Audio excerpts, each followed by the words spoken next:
Hello students, नमस्कार, good evening to all of you. क्या हाल चाल हैं? आई होप आप सभी बेहतर होंगे और तैयारी भी ज़बरदस्त तरीके से चल रही होगी। दोस्तों, मैथ्स की इस सीरीज़ में, प्रीवियस ईयर मैथ्स की सीरीज़ में आज 25 नवंबर 2021 की सेकेंड शिफ्ट के क्वेश्चन को मैंने लिया है और इन्हें सॉल्व करेंगे। जो लोग नए जुड़ रहे हैं उन्हें मैं बता दूं कि 2021 में आए गणित के सभी प्रश्नों का शिफ्ट वाइज हल मैं करा रहा हूं इस सीरीज़ में। ठीक है, तो आज की इस वीडियो में 25 नवंबर 2021 की सेकंड शिफ्ट के क्वेश्चन को सॉल्व करेंगे और जो 25 नवंबर 2021 की फर्स्ट शिफ्ट है उसमें मैंने देखा तो उसमें मैथ्स के क्वेश्चन नहीं दिख रहे थे, इसलिए यहाँ पर सेकंड शिफ्ट के प्रश्नों को लिया है। ठीक है। और इसी के साथ मैं ये भी बता दूं कि एसएससी जीडी की प्रीवियस ईयर सीरीज चल रही है रीजनिंग की भी, और डेली सुबह 6 बजे इसकी क्लास आपको मिलती है और इस क्लास को भी आप ज्वाइन करिएगा, देखिएगा। अगर रीजनिंग आपको तैयार करना है, एसएससी जीडी की प्रीवियस ईयर रीजनिंग आपको देखनी है तो सुबह 6 बजे यह क्लास होती है। ठीक है, बढ़ते हैं आज की इस क्लास में पहले प्रश्न की तरफ। एक निश्चित कार्य को करने के लिए ए, बी और सी की क्षमताओं का अनुपात 2, 3, 5 है। ए, बी और सी की जो क्षमताएं हैं वो कितनी है? 2, 3 और 5। एक साथ कार्य करते हुए वे उस कार्य को 15 दिनों में पूरा कर सकते हैं। ठीक है, तो किसी काम को तीनों मिल करके करेंगे तो 15 दिन में पूरा हो जाएगा। तो टोटल काम कितना होगा? तीनों की क्षमताएं कितनी? 5, 3, 8 तो 10। तीनों की क्षमताएं कितनी है? 10। और 15 दिन में काम कंप्लीट होगा, यानी टोटल काम कितना होगा? 150 होगा। टोटल काम कितना होगा? 150 होगा। बी और सी इसी कार्य के 80% हिस्से को कितने दिनों में पूरा करेगा? तो 150 का अगर 80% काम निकालें तो कितना आएगा? 0 से 0 कैंसिल, 15 8 120। 120 यूनिट काम को बी और सी मिलकर करेंगे तो बी और सी की क्षमता कितनी है? 5, 3, 8 है, 8 से काट देंगे, कितना आ जाएगा? 15 दिन आ जाएगा। तो बी और सी मिल करके काम के 80% हिस्से को कितने दिन में कंप्लीट करेंगे? 15 दिन में कंप्लीट करेंगे। ठीक है। क्वेश्चन नंबर 2 क्या दिया गया है? एक दुकानदार ने कुछ वस्तुएं 800 रुपए में खरीदी, जिसमें से 40% को 10% की हानि पर बेच दिया। 12% का लाभ प्राप्त करने के लिए शेष वस्तुओं पर प्रतिशत लाभ कितना होना चाहिए? 40% का फ्रैक्शन बना लेते हैं। सबसे पहले कितना आएगा? 2/5। 40% वस्तुएं है ना, तो अगर 5 वस्तुएं हैं तो हानि पर कितनी बेची? 2 वस्तुएं बेची। अब यहां पर हम ये मान लेते हैं कि जो टोटल वस्तुएं हैं वह 50 हैं। 2/5 है, 0 1 अपने आप बढ़ा लेंगे, अपनी तरफ से 50 यूनिट कर लेंगे। तो बेची कितनी वस्तुएं? हानि पर 2 यूनिट, यानी कितनी? 20। और एक वस्तु का जो मूल्य है वह एक, अगर मान ले 1 यूनिट ही मान ले, तो 50 वस्तुएं कितने में बेचेगा? 12% के लाभ पर। टोटल 12% का लाभ प्राप्त करना है, तो 50 वस्तुओं को बेचने पर कितने का लाभ प्राप्त होगा? तो 12 पंचे 60, यानी यहां पर लाभ कितने का मिलेगा? 6 यूनिट का लाभ मिलेगा। ठीक है। 20 वस्तुएं 10% की हानि पर बेची है, तो इसमें हानि कितनी होगी? 20 का 10%, यानी कितनी हानि होगी? 2 की हानि होगी। जबकि उसे करना क्या है? उसे 6 का लाभ प्राप्त करना है। तो जो शेष वस्तुएं बची हैं 30, उसमें वह कितना लाभ प्राप्त कर ले कि उसे टोटल में 6 का लाभ प्राप्त हो जाए? तो 6 तो ये ज्यादा पाने हैं और 2 जो यहाँ पर हानि हो रही है इसे भी कवर करना है। टोटल कितना लाभ होना चाहिए 30 में से? तो 6 2 8 का लाभ होना चाहिए। 8 का लाभ होना चाहिए 30 में से। 8/30 गुणे 100, और इसे सॉल्व कर लेंगे तो कितना आ जाएगा? 80/3। 3 दूनी 6, 3 छंग 18, 2 20/3, 26 सही, 2/3%, यानी यहाँ पर option 1 is the right answer. ठीक है, आगे बढ़ते हैं नेक्स्ट क्वेश्चन में। 3/7 और 18/5 का एलसीएम कितना होगा? 3/7 और 18/5 का एलसीएम। देखो दोस्त, अगर हमें कभी भी भिन्नों का एलसीएम या एचसीएफ कुछ भी निकालना हो तो हमें जो निकालना रहेगा, जैसे एलसीएम निकालना होगा तो हम क्या करेंगे? अंश का एलसीएम निकालेंगे बटे हर का एचसीएफ निकालेंगे। और अगर हमें यह होगा क्या, संख्याओं का एलसीएम। और अगर हमें कभी भिन्नों का एचसीएफ निकालना रहे तो फिर क्या करेंगे, अंश का एचसीएफ निकालेंगे और हर का एलसीएम। ध्यान रखना है चीज, हमें क्या निकालना है, यहाँ पर लासा निकालना है यानी एलसीएम निकालना है। तो 3 और 18 का एलसीएम कितना होगा, 18 होगा। 5 और 7 का एचसीएफ कितना होगा, तो इनमें कोई भी संख्या कॉमन है नहीं है, एचसीएफ कितना होगा, 1 होगा। तो बस यहाँ से क्या आंसर आ जाएगा, 18 आ जाएगा। ऑप्शन 3 यहाँ पर राइट आंसर हो जाएगा। ठीक है, क्वेश्चन नंबर 4, इसे सरल करने पर क्या परिणाम प्राप्त होगा।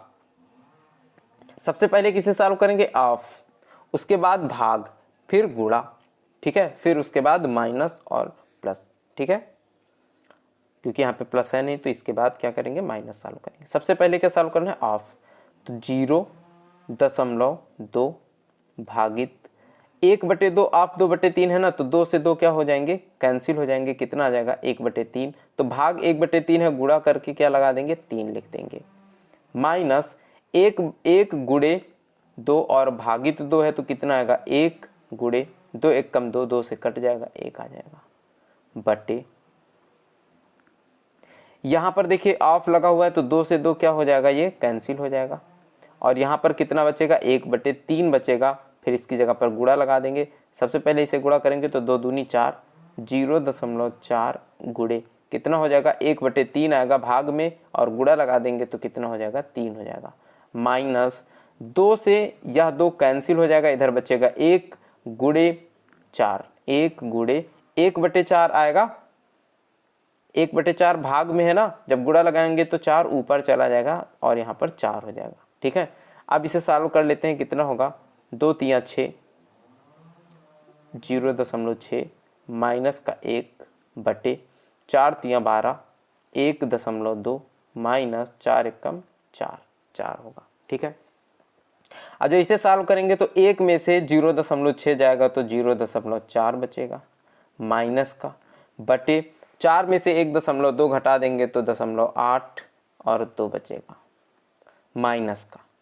ठीक है, इसके बाद क्या होगा, 4 से ये दशमलव से दशमलव कट जाएगा, माइनस और माइनस क्या हो जाएगा, प्लस हो जाएगा। 4 से काट देंगे तो 4 एकम 4, 4 सत्ते 28, कितना आ जाएगा, 1/7। यहाँ पर ऑप्शन 1 सही हो जाएगा। ठीक है, आगे बढ़ते हैं। कोई दुकानदार 912 रुपए में एक पंखा बेचकर 14% का लाभ प्राप्त करता है और 1012 रुपए में एक अन्य पंखा बेचने पर उसे 8% की हानि होती है। उसका समग्र लाभ या हानि प्रतिशत कितना है।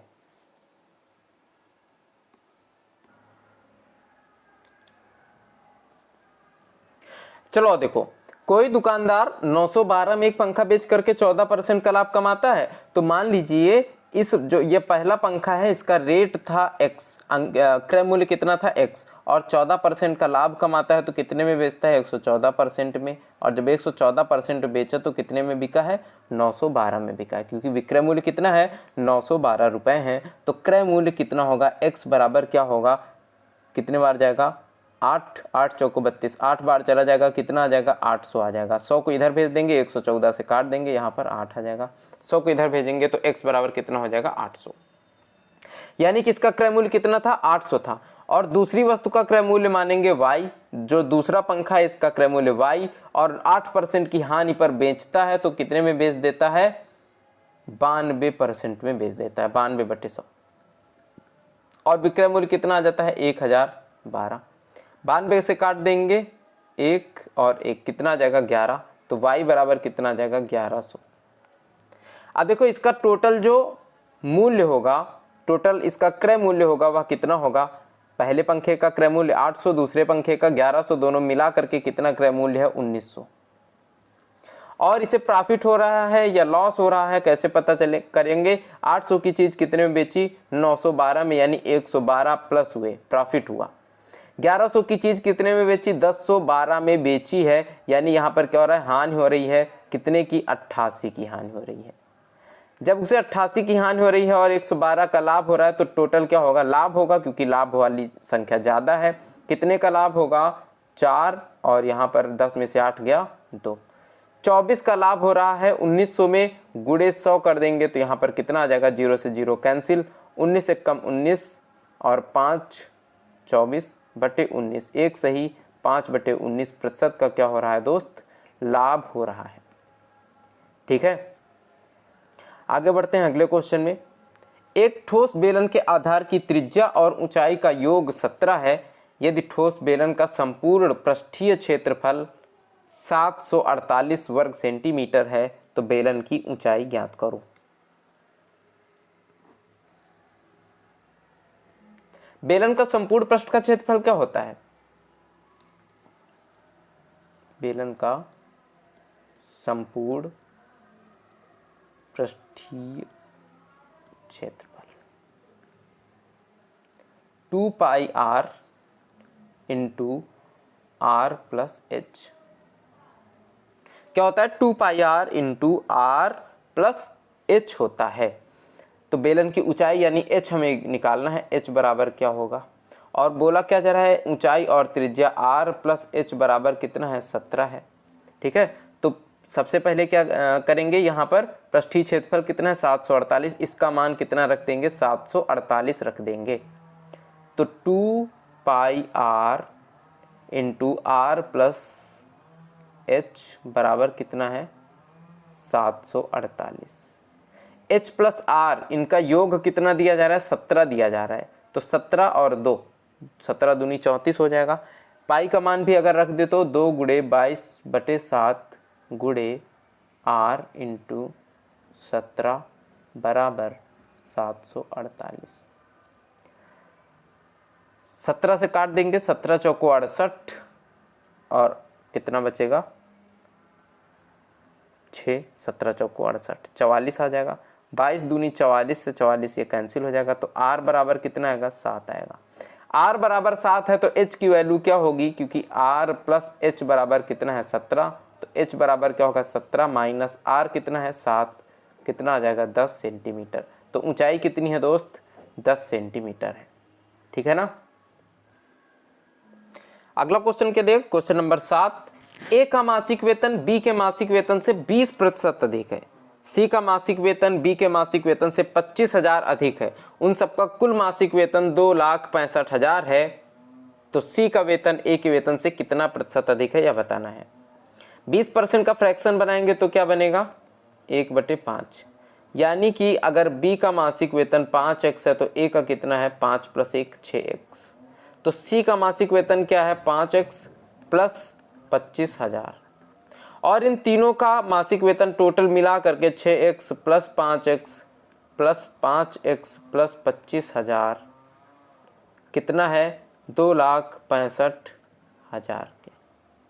सी का वेतन ए के वेतन से कितना प्रतिशत अधिक है बताना। तो 6 5 11 5 16x बराबर 25,000, इसमें से घटा देंगे तो कितना बचेगा, 0 0 0 0, 6 में से 2 गया 4, 24,000, सॉरी 2,40,000। 8 दूनी 16, 8 त्रिका 24, तो x बराबर कितना आ जाएगा, 15,000। अब अगर x बराबर 15,000 है तो a के पास कितना है, a का जो वेतन है वो कितना है, 15 छक्के 90,000, और c का मासिक वेतन कितना है, 15 25 75 और 25 कितना होगा, 1 लाख। ठीक है, पूछा क्या जा रहा है कि सी का वेतन ए के वेतन से कितना प्रतिशत अधिक है। तो सी का वेतन ए के वेतन से कितना ज्यादा है, 10,000 ज्यादा है, बटे कितने में से, इकाई दहाई सैकड़ा हजार 10,000, 90,000 में से गुणे 100, 1 2 3 4, 1 2 3 4 0 कैंसिल, कितना है, 100/9, यानी कि 11 सही 1/9% इज द राइट आंसर। ठीक है, क्वेश्चन 8 क्या दिया गया है, 50 किलोमीटर प्रति घंटा की चाल से चल रही 345 मीटर लंबी एक रेलगाड़ी x इसकी विपरीत दिशा में 76 किलोमीटर प्रति घंटा की चाल से चल रही रेलगाड़ी y को 22 सेकंड में पार करती है। रेलगाड़ी y 905 मीटर लंबे पुल को कितने समय में पार करेंगी। रेलगाड़ी वाई की चाल दी जा रही है, रेलगाड़ी वाई की लंबाई ज्ञात करनी है, क्योंकि रेलगाड़ी एक्स की लंबाई पता है, रेलगाड़ी वाई की लंबाई ज्ञात करनी है। अब जब दोनों रेलगाड़ियां एक दूसरे को पार करेंगी तो वह कितनी दूर चलेंगी, दोनों रेलगाड़ियां अपनी लंबाई के बराबर चलेंगी, यानी टोटल जो डिस्टेंस होगा वह दोनों रेलगाड़ियों की लंबाई के बराबर होगा। एक रेलगाड़ी की लंबाई कितनी है, 345 है।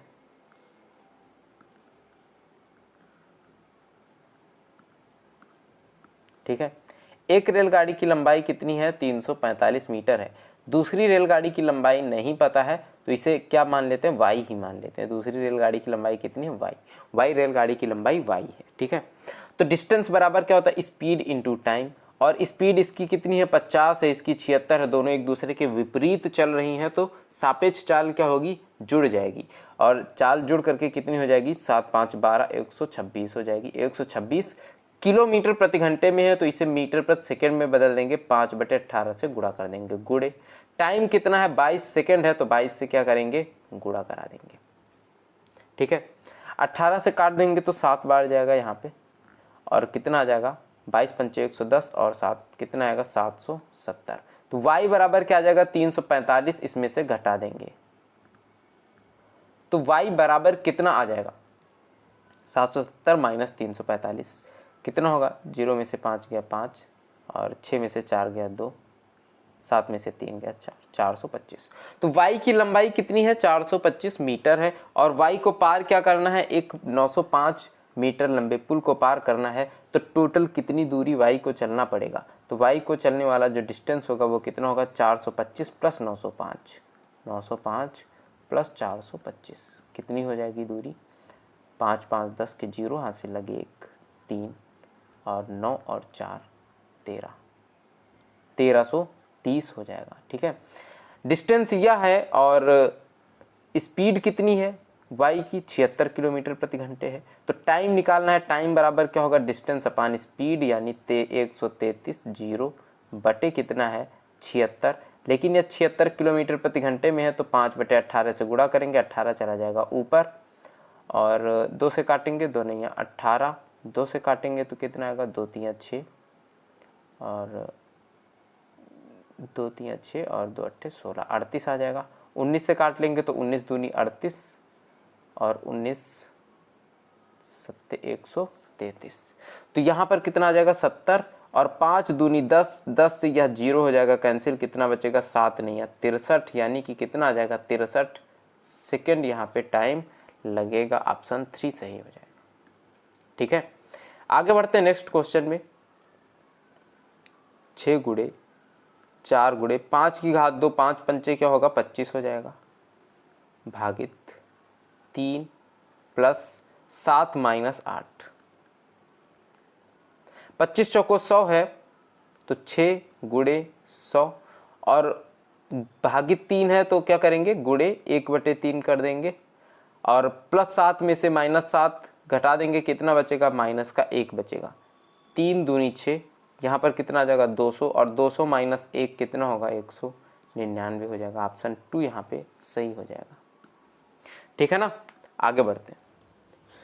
क्वेश्चन नंबर 10 क्या दिया गया है, 20%, 30% और 5% की 3 क्रमिक छूट देकर किसी वस्तु को 452.20 में बेचा जा रहा है। यदि वस्तु के अंकित मूल्य पर 55% की एकल छूट दी जाती है तो वस्तु का विक्रय मूल्य ज्ञात करो। सबसे पहले हमें वस्तु का अंकित मूल्य निकालना होगा। ठीक है, तो वस्तु का अंकित मूल्य क्या मान लेंगे, x है।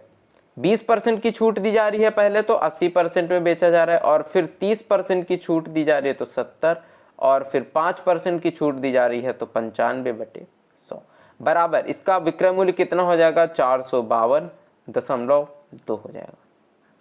दशमलव हटा देंगे, बटे में कितना हो जाएगा, 10, ये 0 से 0 कैंसिल हो जाएगा, इस 0 से इस 0 को कैंसिल कर देंगे, 7 से काट देंगे तो 7 छंग 42, और 3 7 चौको 28, 7 छंग 42 कितना हो जाएगा, 646 आ जाएगा। 5 से इसे काटेंगे तो 19 आ जाएगा, और 5 से काटेंगे तो 20 आ जाएगा। 19 से इसे काट देंगे, 19 तिया 57, और 19 चौको 76। x बराबर कितना आ जाएगा, 34 गुणे 20 और गुणे 100 बटे कितना होगा 80। 2 से काटेंगे, 2 चौको 8, 20 से काटेंगे 4 आ जाएगा। 2 से काट देंगे यहाँ पर कितना आएगा 17, और 2 से इसे काट देंगे तो कितना आ जाएगा 50। तो x बराबर क्या होगा 17 पंचे 85 यानी 850 रुपए हो जाएगा। x की वैल्यू कितनी आ जाएगी 850 रुपए।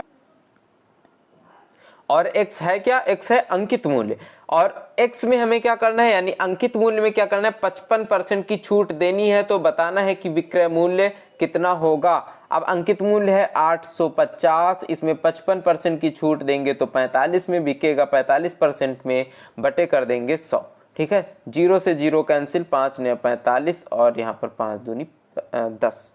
9 से गुणा कर देंगे तो कितना आ जाएगा 9 पंचे 45, हासिल लगे 4, 9 अट्ठे 72 और 4 76 बटे कितना होगा 2। विक्रय मूल्य कितना आ जाएगा 2 3 6, 2 अट्ठे 16, 2 दूनी 4, 2 पंचे 10 रुपए, यानी 382.50 रुपए। ऑप्शन 1 यहाँ पर सही हो जाएगा। ठीक है, क्वेश्चन 11 में बोला जा रहा है कि एक समूह में कुछ व्यक्तियों का औसत वजन 70 केजी है। कुछ व्यक्तियों का है, व्यक्ति बताएंगे कितने। ठीक है, जब 60 केजी औसत वजन वाले 15 व्यक्ति इस समूह को छोड़कर चले जाते हैं या 87.5 केजी औसत वजन वाले 15 व्यक्ति इस समूह में शामिल हो जाते हैं, तो दोनों ही स्थितियों में समूह में व्यक्तियों का औसत वजन बराबर रहता है। आरंभ में इस समूह में कितने सदस्य थे, यह हमें बताना है। देखो, अगर 60 केजी वाले औसत वजन वाले 15 व्यक्ति समूह को छोड़ रहे हैं तो यह औसत 70 से कितना कम है, 10 केजी कम है ना। तो टोटल औसत कितना कम होगा, टोटल कितना वजन कम होगा औसत से, जो 15 छोड़ करके जा रहे हैं। 10 कम है तो 15 धामा 150 कम होगा, 15 गुणे 10 केजी कम होगा ना। और यह जो 15 गुणे 10 केजी है, यह अगर इनमें कम है, इन लोगों का कम है, इसका मतलब इधर जो व्यक्ति थे इनके वजन में प्लस होगा, 70 प्लस होगा। ठीक है, औसत वजन अगर ये छोड़ करके चले जाएंगे तो इसका मतलब है 70 से वजन कुछ बढ़ जाएगा। वह कितना बढ़ेगा, 15 गुणे 10 बटे कितने लोग बचे हुए हैं। अब यहां पर कितने लोग बचे हुए हैं, तो मान लेते हैं कि जो कुछ व्यक्ति हैं, इन कुछ व्यक्तियों की संख्या है x। पहले टोटल व्यक्ति कितने थे, x व्यक्ति थे। तो यहां पर अब बच्चे कितने व्यक्ति हैं, x, और छोड़ करके कितने चले गए 15, तो x माइनस 15 व्यक्ति छोड़ करके चले गए हैं। जब 15 व्यक्ति छोड़ करके गए तो वजन कितना, इनका औसत में कितनी वृद्धि हुई, 15 गुणे 10 की वृद्धि हो गई। 15 गुणे 10 बटे x माइनस 15, टोटल औसत में इनकी वृद्धि हुई है। और यह वृद्धि बराबर किसके है, जब इनका जो 15 व्यक्ति समूह में शामिल हो रहे हैं, इनका औसत वजन कितना है 87.5 केजी है। तो इनका देखें औसत से कितना बढ़ा, 70 केजी से कितना प्लस हुआ, 17.5 केजी प्लस हो रहा है। टोटल कितने लोगों का, 15 व्यक्तियों का इतना प्लस हो रहा है 17.5 केजी औसत में। तो 15 व्यक्तियों का टोटल कितना प्लस होगा, यहां पर 17.5 गुणे 15 प्लस हो जाएगा। लेकिन अब व्यक्ति कितने बचे हुए हैं, क्योंकि औसत में यह प्लस हो रहा है ना, तो कितने व्यक्ति अब हो गए हैं, x टोटल पहले थे और अब कितने हो गए हैं, x प्लस 15 हो गए हैं। 15 व्यक्ति इस समूह में और शामिल हो गए हैं। यह दोनों एक दूसरे के बराबर होंगे। देखिए 15 से 15 ये कैंसिल हो जाएगा, 5 से काटेंगे तो 5 दूनी 10, 5 से काटेंगे तो 5 तिया 15 और 5 पंचे 25, 3.5 आ जाएगा। इनका पक्षांतर कर देंगे, इधर आ जाएगा 2x प्लस 15 दूनी 30 बराबर 3.5x माइनस 15 गुणे 3.5 करेंगे, 15 पची 75, 15 तिया 45 और 7 कितना होगा 52 हो जाएगा। ठीक है, अब यहां पर देखिए 2x इधर आ जाएगा, 3.5x माइनस 2x कितना बचेगा 1.5x, और ये 52.5 इधर आ जाएगा तो कितना हो जाएगा 5 3 8, 82.5। दशमलव से यह दशमलव कैंसिल हो जाएगा, 15 से काट देंगे तो 15 पची 75, बचेगा कितना 7 और फिर से 15 पची 75, यानी x की वैल्यू कितनी आ गई है 55 आ गई है। इसका मतलब आरंभ में इस समूह में कितने सदस्य थे, 55 सदस्य थे। ऑप्शन 4 यहां पर राइट आंसर हो जाएगा। ठीक है, अगले क्वेश्चन में बढ़ते हैं। क्वेश्चन नंबर 12, विवाह के समय एक पति और उसकी पत्नी की औसत आयु 25 वर्ष थी, 7 वर्ष बाद उनका 2 वर्ष का एक बच्चा है। वर्तमान समय में परिवार की औसत आयु कितनी होगी? विवाह के समय पति और पत्नी की औसत आयु कितनी थी? 25 वर्ष थी। ठीक है, उसके 7 वर्ष के बाद, विवाह के 7 वर्ष बाद उनका 2 वर्ष का बच्चा है, तो 7 वर्ष के बाद इन दोनों की औसत आयु कितनी होगी? 25 + 7 कितनी हो जाएगी? 32 हो जाएगी। क्योंकि 2 लोग हैं तो टोटल आयु कितनी हो जाएगी? 32 × 2। इनके पति और पत्नी की टोटल आयु कितनी हो जाएगी? 32 × 2। और 2 वर्ष का एक बच्चा भी है तो +2 वर्ष, यानी +2 यहां पर और कर देंगे बच्चे का। अब यहां पर टोटल परिवार में कितने लोग हो गए हैं? 3 लोग, तो 3 से कर देंगे भाग। कितना आ जाएगा? 32 दूनी 64 और 2 कितना होगा? 66/3 कितना आ जाएगा? 22 वर्ष। तो परिवार की औसत उम्र कितनी होगी? टोटल 22 वर्ष हो जाएगी। ठीक है, आगे बढ़ते हैं नेक्स्ट क्वेश्चन में। गोविंद, रहीम और सुधीर नामक 3 व्यक्ति किसी एक कार्य को 8, 12 और 15 दिनों में पूरा कर सकते हैं। यदि वे साथ मिलकर कार्य करते हैं तो कार्य को पूरा करने में लगने वाला समय ज्ञात करो। गोविंद, रहीम और सुधीर।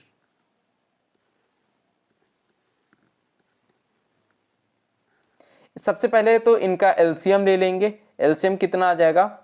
120। इनकी गोविंद की क्षमता है 15, रहीम की 10 और सुधीर की 8। अगर इन तीनों की क्षमता मिला लें तो कितनी होगी? जोड़ लें तो कितनी होगी? 8, 5, 13 के 3, हासिल लगा 1, 2, 1, 3, 33। इनकी क्षमता कितनी है? 33।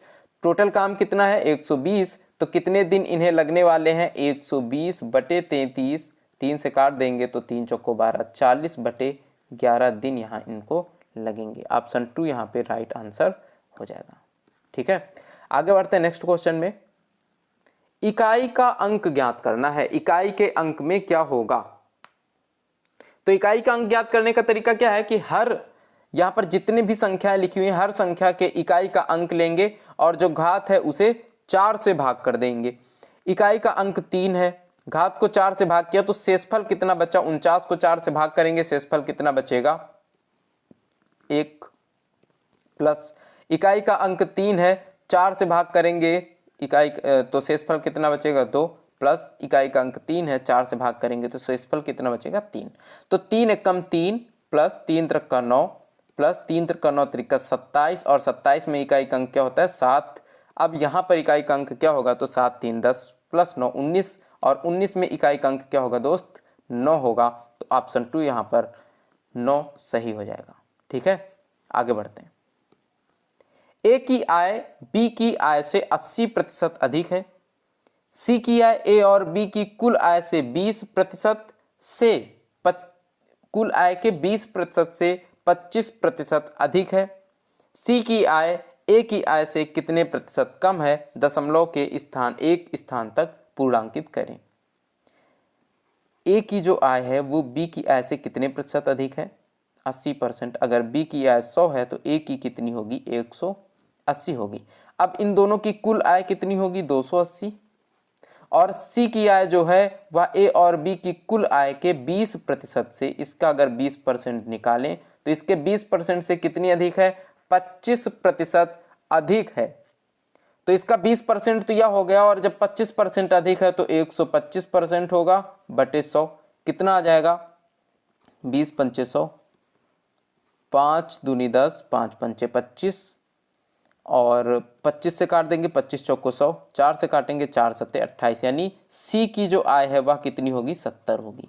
अब पूछा क्या जा रहा है कि सी की आय ए की आय से कितने प्रतिशत कम है? तो ए की आय से कितने प्रतिशत कम है? कितनी कम है? 110 कम है बटे कितना? 180, क्योंकि 180 में से 110 कम है गुणे 100। तो कितना आ जाएगा? 1100/18, या फिर 2 से काट लेते हैं, 2 नहीं है 18, 2 से काटेंगे 50, कितना आ जाएगा? 0, 5 एकम 5, 5 एकम 5 बटे 9। 9 से काटेंगे तो 9 छाके 54 और 9 एकम 9, फिर 9 एकम 9, तो इसी तरह से चलता जाएगा और कितना आ जाएगा? 61.1%। ऑप्शन 2 यहाँ पर सही हो जाएगा। ठीक है, आगे बढ़ते हैं क्वेश्चन नंबर 16। किसी राशि के लिए x% वार्षिक ब्याज दर पर x वर्षों का साधारण ब्याज x रुपए होगा। किस राशि के लिए? राशि हमें ज्ञात करनी है और दर भी, दर, समय और ब्याज सब बराबर है तो फार्मूला लगा देंगे, क्योंकि साधारण ब्याज है ना, तो SI बराबर क्या होता है PRT/100। SI कितना है x रुपए, P हमें निकालना है, R कितना है x%, T कितना है x बटे में 100। तो x से x कैंसिल हो जाएगा, P कितना आ जाएगा 100 बटे x, 100 को इधर भेजेंगे x नीचे चला जाएगा, 100 बटे x रुपए आ जाएगा। तो यहाँ पर जो मूलधन आया है वो कितना होगा, ऑप्शन 1 सही हो जाएगा, 100 बटे x रुपए। ठीक है।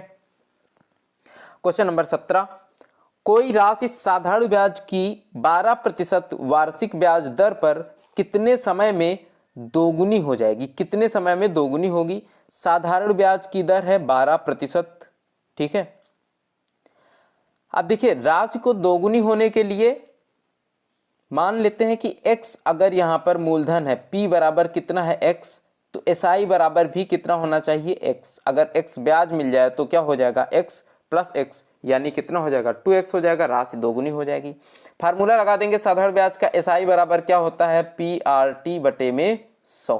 तो SI कितना x होना चाहिए और P भी कितना है x है, गुड़े R कितना है 12% है, 12 गुड़े T हमें निकालना है कि समय कितना लगेगा बटे में 100। x से x कैंसिल हो जाएगा, T बराबर कितना आ जाएगा 100 बटे 12, 4 तियाँ 12 और यहाँ पर 25 कितना आ जाएगा 3 अट्ठे 24 और 1 बटे 3। तो 8 वर्ष और कितने महीने, 1 बटे 3 को महीनों में बदलेंगे तो 12 से गुणा करा देंगे, 3 चौको 12 यानी 8 वर्ष और 4 महीने। तो ऑप्शन 3 सही हो जाएगा। कितना समय लगेगा दोस्त? 8 वर्ष 4 महीने लगेंगे। ठीक है। आगे बढ़ते हैं। क्वेश्चन नंबर 18, यदि 782 को 1/2 अनुपात 2/3 अनुपात 3/4 के अनुपात में विभाजित किया जाता है तो पहला भाग कितना होगा? सबसे पहले तो इसे सरल अनुपात में बदल लेते हैं और सरल अनुपात में बदलने के लिए क्या करेंगे, हर में जो संख्या होंगी इनका एलसीएम लेंगे। एलसीएम कितना आएगा 12 और प्रत्येक अनुपात को 12 से गुणा करा देंगे। जब 1/2 को 12 से गुणा कराएंगे कितना आ जाएगा 6 आ जाएगा। 2/3 को 12 से गुणा कराएंगे, 3 चौको 12 और 4 दूनी 8 हो जाएगा अनुपात, 4 तियाँ 12 3 त्रिक 9 हो जाएगा। यह 1 2 और 3 तीनों संख्याओं के अनुपात दिए गए हैं और इनका योग कितना है 782 है। जोड़ लेंगे 9 8 17 और 6 23 और 23 यूनिट बराबर कितना है 782 है। पहला भाग का मान निकालना है, यानी 6 यूनिट का मान निकालना है। तो 23 से इसे काट देंगे, कितना आ जाएगा 2 तियाँ 6 3 त्रिक 9 3 दूनी 6 69 आ जाएगा। 3 बार जाएगा तो 69 और 3 चौको 12 4 3 12 और 4 दूनी 8 1 9 कितना बचेगा? ठीक है 34 आ जाएगा। 34 गुणे 6 कर देंगे तो 6 चौको 24 छत्रिक का 18 और 2 20 कितना आ जाएगा 204 आ जाएगा। ऑप्शन 2 यहाँ पर राइट आंसर हो जाएगा। ठीक है। आगे बढ़ते हैं नेक्स्ट क्वेश्चन में। 2310 लोगों को 3 पार्टियों में इस प्रकार विभाजित करें कि पहली पार्टी के 1/2, दूसरी पार्टी के 1/3 और तीसरी पार्टी के 1/6 भाग में लोगों की संख्या बराबर हो। अब देखिए 3 पार्टी इनकी मान लेते हैं x, y और z। तो पहली पार्टी यानी x का 1/2 बराबर हो y का 1/3 और z के 1/6 के बराबर होने चाहिए। ठीक है। तो जब इस तरह से यहाँ पर बराबर संख्याएं दी गई हैं, x/2 बराबर y/3 बराबर z/6, तो यहाँ पर अगर हम x, y और z का अनुपात निकालें तो क्या आ जाएगा 2:3:6 ही आ जाएगा। इन सब का योग कितना 6 3 9 और 9 2 11, 11 यूनिट बराबर 231 0, 1 यूनिट बराबर 11 दूनी 22, 11 कम 11 210 आ जाएगा। ठीक है। तो तीनों को अलग अलग बांटना है। x कितना हो जाएगा 2 गुणे 210 यानी 420 और y कितना हो जाएगा 630 और 420 और 630 दो ही एक ही ऑप्शन में दिख रहा है 420 और 630 और 6 यूनिट बराबर 6 कम 6 6 दूनी 12 कितना हो जाएगा 1260। ऑप्शन 2 यहाँ पर राइट आंसर हो जाएगा। ठीक है। आगे बढ़ते हैं नेक्स्ट क्वेश्चन में। एक वस्तु को 5,800 रुपए में बेचने पर होने वाला लाभ उसी वस्तु को 2,200 में बेचने पर होने वाली हानि के बराबर है।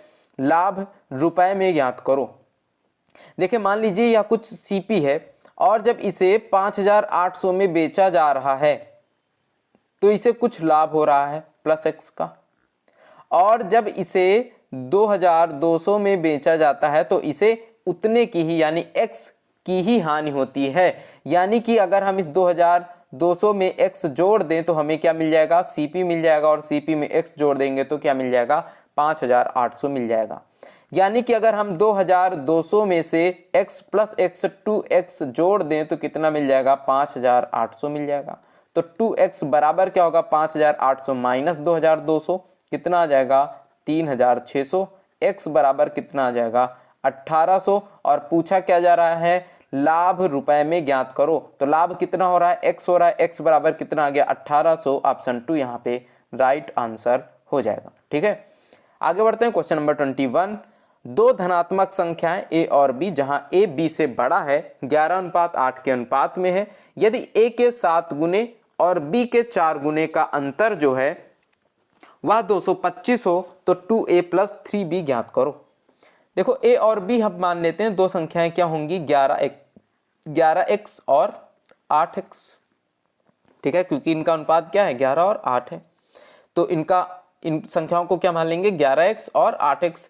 a के 7 गुने यानी 11 सती 77x और b के 4 गुने का अंतर माइनस b का 4 गुना तो 8 चौको 32x बराबर कितने के है, 225 के है। घटा लेंगे 77 में से 32 को, कितना बचेगा, 5 और 7 में 3 जाएगा तो 4, 45x बराबर कितना आ गया, 225। 9 पंचे 45, 9 दूनी 18, 9 पंचे 45, 5 से काटेंगे 5 पंचे 25, तो x की वैल्यू क्या आई है दोस्त, 5 आ गई है। हमें निकालना क्या है, 2a प्लस 3b का मान निकालना है। तो a कितना होगा, सबसे पहले तो 11 25 55 होगा, और b कितना होगा, 8 पंचे 40 होगा। x की वैल्यू रख देंगे तो 2a कितना होगा, 55 दूनी 110, ये होगा 2a, और प्लस 3b हमें निकालना है तो 3b कितना होगा, 4 3 12 120। कितना आ जाएगा इन दोनों को जोड़ करके, 230। 230 यहां पर किस ऑप्शन में, ऑप्शन 4 राइट आंसर हो जाएगा। ठीक है, क्या दिया गया क्वेश्चन, एक त्रिभुजाकार मैदान के तीनों कोनों पर 3 घोड़े बांधे गए हैं। प्रत्येक को बांधने के लिए 7 मीटर लंबी रस्सी का उपयोग किया गया। घोड़े द्वारा चरे गए कुल स्थान का क्षेत्रफल ज्ञात करो। देखें एक त्रिभुज है, तो त्रिभुज के तीनों कोनों पर यहां पर और यहां पर घोड़े बांधे गए हैं, और लंबाई कितनी है रस्सी की, 7 मीटर है। तो घोड़े इस तरह से कुछ एरिया इसका चरेंगे, ठीक है, और इस तरह से चरेंगे इसका कुछ एरिया, और इस तरह से चरेंगे कुछ एरिया, क्योंकि तीनों तरफ एक एक घोड़ा है और प्रत्येक की लंबाई कितनी है रस्सी की, 7 है। तो इस तरह से कुछ एरिया चरेंगे। घोड़ों द्वारा चरे गए कुल स्थान का क्षेत्रफल ज्ञात करो। यह जो घोड़े चरेंगे यह एक वृत्ताकार, यहां पर देखिए वृत्ताकार पार्ट होगा ना, यानी एक त्रिज्यखंड होगा। ठीक है, तो यह त्रिज्यखंड और यह त्रिज्यखंड और यह त्रिज्यखंड, तीनों की त्रिज्याएं तो समान है, 7-7 सेंटीमीटर ही होंगी, 7-7 मीटर ही होंगी। और अगर इनके कोणों का योग देखा जाए तो कितना होगा, त्रिभुज के तीनों अंतः कोणों का योग कितना होता है, 180 होता है। यानी कि एक अर्धवृत्त के बराबर इनका कोण होगा। तो अगर इन तीनों त्रिज्यखंडों को जोड़ दिया जाए तो एक अर्धवृत्त बन जाएगा, और अर्धवृत्त का क्षेत्रफल क्या होता है, 1/2 पाई आर स्क्वायर। तो 1/2 गुणे 22/7 गुणे आर कितना है, 7 मीटर, तो 7 गुणे 7 कितना हो जाएगा, 2 से काट देंगे तो 11 आ जाएगा, 11 सते 77 वर्ग मीटर। यहां पर आंसर हो जाएगा ऑप्शन 4 सही हो जाएगा। ठीक है, आगे बढ़ते हैं अगले क्वेश्चन में। 60 किलोमीटर प्रति घंटा की चाल से यात्रा करने पर एक कार को एक निश्चित दूरी तय करने में 4 घंटे लगते हैं। उसी दूरी को 1.5 घंटे में तय करने के लिए इस कार की चाल कितनी होनी चाहिए। तो दूरी कितनी होगी, अगर 60 किलोमीटर प्रति घंटे चाल से 4 घंटे लगते हैं तो 60 गुणे 4 यह टोटल दूरी होगी। इसे 1.5 घंटे में अगर तय करना है तो उसे कितनी स्पीड में चलना होगा बटे 1.5 कर देंगे। 15 चौको 60, 4 चौको 16 यानी 160 किलोमीटर प्रति घंटा इसे चलना होगा। ऑप्शन 2 सही हो जाएगा। ठीक है, आगे बढ़ते हैं। क्वेश्चन नंबर 24, 16% की छूट देने के बाद 16% का लाभ अर्जित करने के लिए एक दुकानदार को 210 क्रय मूल्य की वस्तु का अंकित मूल्य कितना रखना चाहिए। अंकित मूल्य मान लेते हैं एमपी है, मार्क प्राइस। इसमें 16% की छूट देनी है। अगर 16% की छूट देंगे तो बेचेंगे कितने में, 84% में। तो यह क्या हो जाएगा, विक्रय मूल्य हो जाएगा। और 210 रुपए क्रय मूल्य है, इसमें 16% का लाभ लेंगे तो 116 बटे 100 में बेचेंगे, यह भी विक्रय मूल्य हो जाएगा उसी वस्तु का। तो यह दोनों कैसे होंगे, बराबर हो जाएंगे। ठीक है, अब इन्हें सॉल्व कर लेते हैं। 100 से 100 कैंसिल हो जाएगा, 21 से काटेंगे, यहाँ पर 4 आ जाएगा, इधर आ जाएगा 10। ठीक है, 4 से इसे काट लेते हैं तो 4 दूनी 8, 4 निमा 36। तो मार्क प्राइस कितना आ जाएगा, 29 गुणे 10 यानी 290 रुपए। ऑप्शन 1 यहाँ पर सही हो जाएगा। बढ़ते हैं आज के लास्ट प्रश्न की तरफ। और लास्ट प्रश्न क्या दिया गया है, एक निश्चित वार्षिक चक्रवृद्धि ब्याज की दर पर उधार दी गई एक धनराशि पर 3 वर्ष में प्राप्त मिश्र धन उस राशि से 72.8% अधिक होता है, जबकि ब्याज की गणना वार्षिक चक्रवृद्धि आधार पर की जाती है।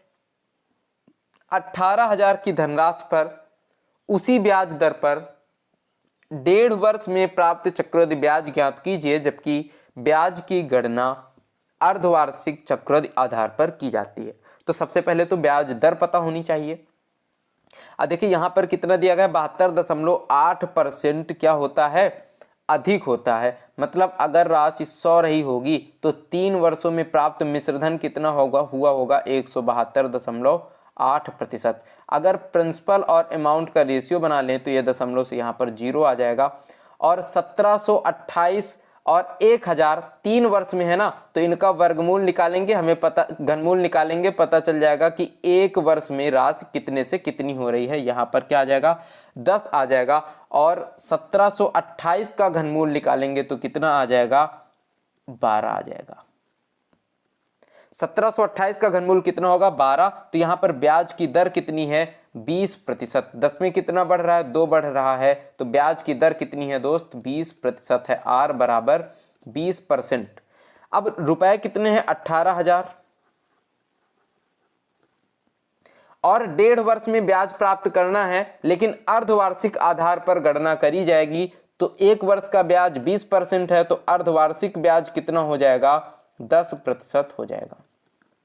ठीक है, आधा हो जाएगा, आधे वर्ष में 10% हो जाएगा। 10% ब्याज लगेगा, लेकिन कितने बार लगेगा, क्योंकि 1.5 वर्षों में प्राप्त करना है तो 6-6 महीनों में ब्याज लग रहा है, 3 बार ब्याज लगेगा, 10%, 10% और 10% का।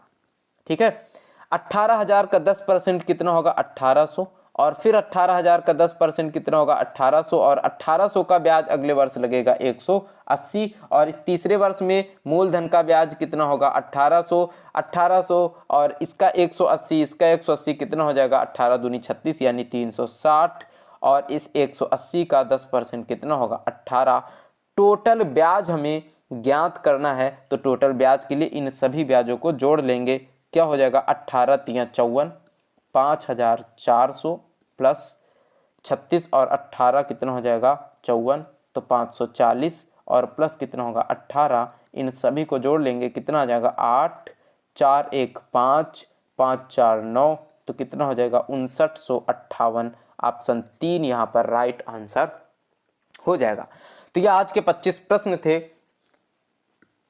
जो इस क्लास में सॉल्व किए गए हैं। और क्लास कैसी लगी है ज़रूर बताइएगा। अगर कुछ आपको डाउट हो क्लास से रिगार्डिंग तो कमेंट करके बता दीजिएगा।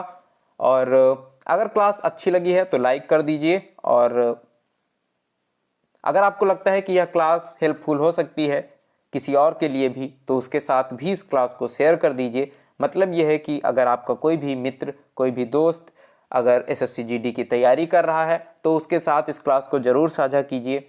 और इसके साथ मैं बता दूं कि अगर आपको मैथ्स में कुछ चीज़ें समझ में नहीं आती हैं, आप मैथ्स में थोड़े से वीक हैं, तो आपके लिए एक बेहतरीन सी क्लास डेली सुबह 10 बजे होती है, जिसमें मैं SD यादव बुक का सोल्यूशन करा रहा हूं, एक तरफ से टाइप वाइज सोल्यूशन करा रहा हूं, जिसे अगर आप देखेंगे तो मैथ्स में आपका कॉन्फिडेंस बढ़ेगा और जो आपका डर है मैथ्स को लेकर के वह बिल्कुल पूरी तरह से ख़त्म हो जाएगा। ठीक है, तो बस आज की क्लास यहीं तक रखते हैं, मिलते हैं आपको नेक्स्ट क्लास में। तब तक के लिए बाय बाय, टेक केयर, जय हिंद।